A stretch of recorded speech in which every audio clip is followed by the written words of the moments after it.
This is Tailgate Tactical, joining you from the workbench, looking at the Streamlight TLR 7A Flex. The TLR 7A flashlight is a 500 lumen flashlight and has a constant runtime of 1.5 hours. It also has a strobe feature which is off by default from the factory. It does take one CR123A lithium battery, which is great. A lot of the Streamlight flashlights take that battery, so that's interchangeable. And it is also IPX7 waterproof, which means it can run for 90 minutes submerged up to 1 meter of water. The packaging also includes a user manual, which I have read, so hopefully you won't have to, an assortment of rail keys, and a guide which shows which rail key to use for which weapons platform. It does come with a universal -1 rail key pre-installed, which is used for most models of Glock up to Gen 4 and a couple other weapon platforms. I went ahead and swapped it out with the 1913-1 key because I have the Gen 5 Glock 19. It does come with an E-clip and an E-clip tool for installation and removal, an Allen wrench, which is used to swap out the low switch and the high switch. It does come with the low switch that you can add on, but it does come pre-installed with the high switch, and a sticker. I have been carrying every day with the TLR-1 HL light for a while now, and honestly there's nothing really wrong with it. It's just a little uncomfortable and a little bulky, especially when carrying appendix. Switching over to the TLR-7A should theoretically be a lot more comfortable, and for the last week wearing it in my new T-Rex Arms sidecar holster has proven to be very comfortable to wear. I've been comparing the two lights both inside and outside, in the dark and against walls. And honestly, I don't really think that there's that much difference, even though this is a 1,000 lumen light. It does provide more of a flood and does have a brighter center when using it. But for my purposes, which is conceal carry and home defense, the 500 lumen flashlight really seems to work pretty well. Here you can see a comparative shot of the two, and just how much smaller the TLR-7A is compared to the TLR-1 HL. The light does come pre-installed from the factory with the high switch, and honestly, after trying both of them out, I think I'm going to leave this one on. When I've been using both of them, my thumb just will naturally rest right on that switch. It's a very tactile click, but the button is actually at the bottom. But when holding it, my thumb does rest very nicely right on that switch. And same for this side as well. My finger's able to work it just fine. We're gonna go ahead and install the low switch so you can see how that works as well.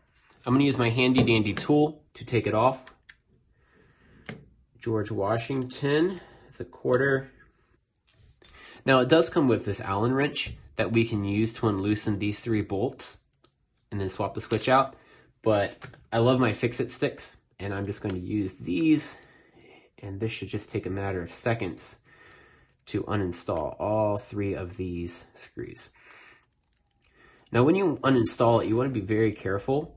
The buttons that are used to actually manipulate the switch are removable. And on the low switch, when I pulled it out of the packaging, the button actually fell out, and it took me a minute to figure out what it went to.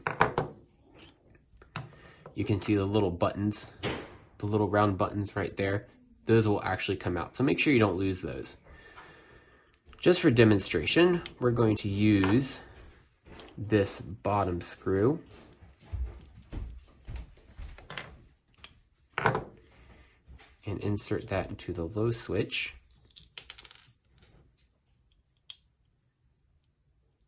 And go ahead and install it. It does come with foam, so make sure to take that out.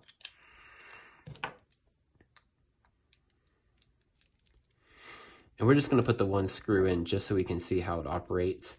I did run it like this for a few days, and in my dry fire practice, I didn't really like it.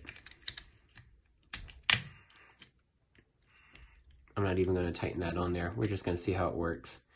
But when I'm holding in a natural grip, my thumb has to fish for it, and it's not very natural. And then you have to find it all the way down here. Now it's a very nice tactile push, but it's just not very natural. So I think I'm going to leave it with the high switch installed.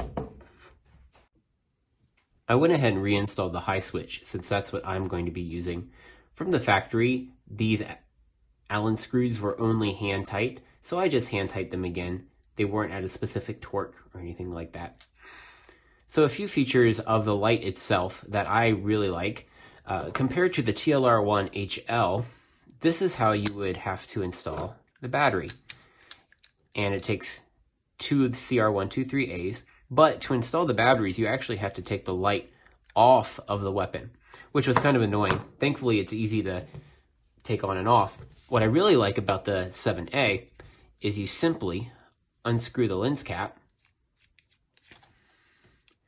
and you put the battery in. Simple, and you can do it while it's on your weapon. I did mention that it came with an E-clip to use, and you can see it already installed on the screw. Maybe you can see it right down in there.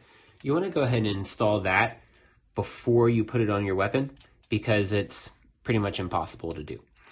So like I mentioned before, you have the E-clip tool and you just put the E-clip right along the edge of the screw, and one side of the tool is used to insert, one is used to remove. So you use the insert side down and you push it on the screw, and that just adds another security feature so that your light won't come all the way off. And I'm not sure if it's needed, but I went ahead and used it anyway.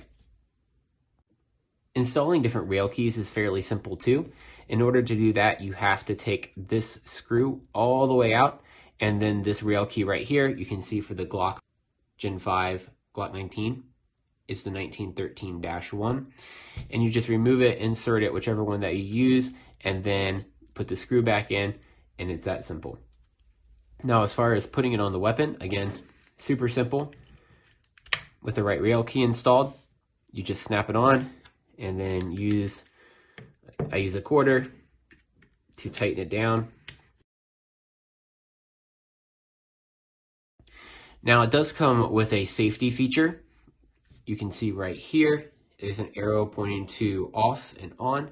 So if I just simply slide the lens cap, it'll lock in place right there, and it will not work whatsoever. But slide it back, and it works just fine. Now this light does come with a strobe feature that is off by default from the factory, but we're going to turn on. The instructions say to press rapidly 9 times, and then on the 10th press, hold down until the light turns off. 5, 6, 7, 8, 9, 10. Okay, perfect. And then to activate the strobe, you quickly press twice. So the controls are press once for constant on. If you press and hold, you let go, it turns off, and then double tap for strobe. Well, that wraps up this video. If you have any questions or comments, post them below. Get to know your gear. Pray to God you never have to use it, but train like your life depends on it.